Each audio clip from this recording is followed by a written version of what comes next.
Arestado ang mag-agum na tulak ng droga sa ginibong bypass operation sa Diversion Road Zone 5, Barangay Tabuco, Naga City. Pasado alas 9 kasubanggi. Ang operasyon, pinanginutang kang Regional Drug Enforcement Unit katuwang ang Naga City Police Office, City Drug Enforcement Unit, asin kang militar. Binisto ang mga sospek na sinda Hernan Tobias asin Nelen Tobias, residente kang Patimbaw, Santa Cruz, Laguna.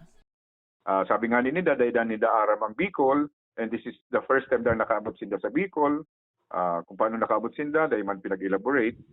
Pero sa satuyang intel report, bako lang igi sa Bicol ang sendang area of operation. Pati sa ibang probinsya, sa ibang rehiyon sa Luzon, nakakaabot dahil ng duwa. Na-recover sa posisyon ka mga sospek ang labi 500 gramo ning shabu o kabangang kilo ning pigtutubod ang shabu na nagkakantidad 1,100,000 pesos. Nakuha man sa laog kang pagsadiring behikulo kang magagom ang day mababa sa 1,500 na gramo ning pigtutubudang shabu o saro may kabangang kilo na nagkakantidad 13,600,000 pesos. Apwera ka ini, nakuha pan sarong kalibre 9mm na pistola na kargado ning 4 na bala. Yan po, once and for all, we are appealing, once again, dahil pong marhay na papaduman lang sa tuyang involvement sa illegal drugs. Nagmamayagpag man kitang ngunyan, but we assure you na one of these days masasakuti ka mo. Sigun kay Police Chief Master Sergeant Tobias Bunggon, saro ini sa pinakadakulang kantidad ng ilegal na droga na nasa kote ninda sa syudad ng Nagangunya na taon.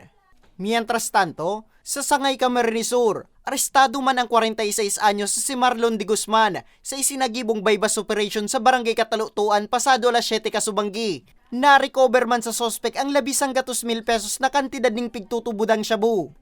Pinagtutubudan po na illegal drugs. Gabos-gabos sir, based naman sa samuyang gabos-gabos sinakuami po sir na illegal drugs or itong shabu, nagkatitimbang po ng 15 grams. Ini pong subject na niyo, nadakop na po ni last January 9, 2021.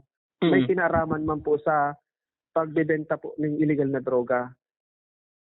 Sa presente, nasa kustodiya na kang otoridad ang tulong sospek, maging ang mga nakumpiskar na illegal na droga sa mga ini. Naampang naman ang mga sospek sa kasong pagbalgar sa Akta Republika 9165 o Comprehensive Dangerous Drugs Act of 2002. Para sa mga baretang tatak Bicol, Nomer Corporal